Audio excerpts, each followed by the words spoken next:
paradis complet. Le soleil de l'après-midi baignait le sentier poussiéreux lorsque Wyatt arrêta son cheval devant la vieille cabane. À 28 ans, sans famille, sans direction précise, il avait dépensé ses dernières économies pour cet endroit oublié au pied des montagnes. Une affaire incroyable, lui avait dit le vendeur avec un étrange sourire. Maintenant, il comprenait pourquoi. La porte grinça quand il la poussa. L'air sentait l'humidité et l'abandon. Wyatt posa son sac par terre. Les rayons du soleil pénétraient par les fenêtres brisées, illuminant l'intérieur. La lumière dorée révélait des murs fissurés, des meubles couverts de poussière, des toiles d'araignées dans les coins. Parfait, exactement ce qu'il espérait d'un lieu aussi bon marché. Mais alors il l'entendit. Un murmure, à peine perceptible, provenait de la pièce du fond. Wyatt sentit son cœur s'accélérer. Des animaux errants, pensa-t-il. Sa main glissa instinctivement vers le couteau à sa ceinture. Il avança lentement, évitant les planches qui craquaient. Un autre murmure, plus net cette fois, des voix. Des voix de femmes. Il ouvrit la porte d'un coup sec. 3 paires d'yeux le fixèrent depuis l'ombre du fond de la pièce. 3 femmes apaches, acculées contre le mur du fond où la lumière du soleil peinait à arriver. La plus grande se leva d'un bond, se plaçant devant les 2 autres comme un bouclier. Ses mains étaient levées en position défensive, ses yeux brûlaient de détermination et de peur. « N'avance pas d'un pas de plus », cria-t-elle en espagnol haché. Wyatt leva lentement les mains, paumes ouvertes. « Calme-toi. Je ne vous veux aucun mal. » La femme ne baissa pas ses mains. Elle avait environ 32 ans, de longs cheveux noirs jusqu'à la taille, des pommettes hautes et un regard qui avait vu trop de souffrance. « C'est notre maison. Nous sommes arrivées les premières. » « Je viens de l'acheter, » répondit Wyatt d'une voix posée. « Je ne savais pas qu'il y avait quelqu'un ici. » Elle laissa échapper un rire amer. « Bien sûr. Et maintenant tu vas nous chasser comme tous les autres. » Derrière elle, les 2 autres femmes restaient silencieuses. L'une aux cheveux plus courts le regardait avec une méfiance absolue. La troisième, aux traits plus doux, serrait ses genoux contre sa poitrine, terrifiée. Wyatt observa la scène. Elles étaient maigres, vêtues de haillons sales.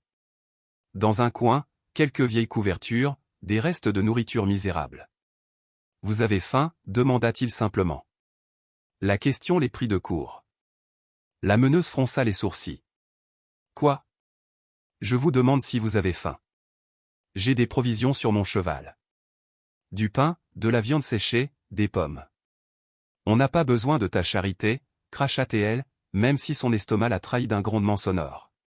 « Ce n'est pas de la charité, » dit Wyatt en baissant prudemment les mains. « C'est du partage. Écoutez, je sais que vous n'avez aucune raison de me faire confiance, mais la nuit tombe. Il va faire froid et on aurait tous besoin de manger quelque chose. Et si je vais chercher la nourriture et qu'on parle ? Sans menace. Sans violence. » Elle hésita. Ses yeux sombres sondèrent ceux de Wyatt, cherchant la moindre trace de mensonge. Il soutint son regard sans bouger, sans insister. Les secondes s'étirèrent. Finalement, elle baissa légèrement les mains. Un geste bizarre et on hurle. Il y a des gens pas loin qui pourraient nous entendre. Tu comprends ? Parfaitement. Wyatt recula vers la porte principale, sentant 3 regards suivre chacun de ses pas dehors, le soleil commençait à descendre. Il respira profondément.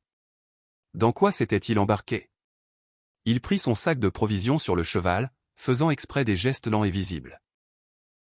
Quand il revint, les 3 femmes étaient toujours dans la pièce du fond, mais debout, sur leur garde.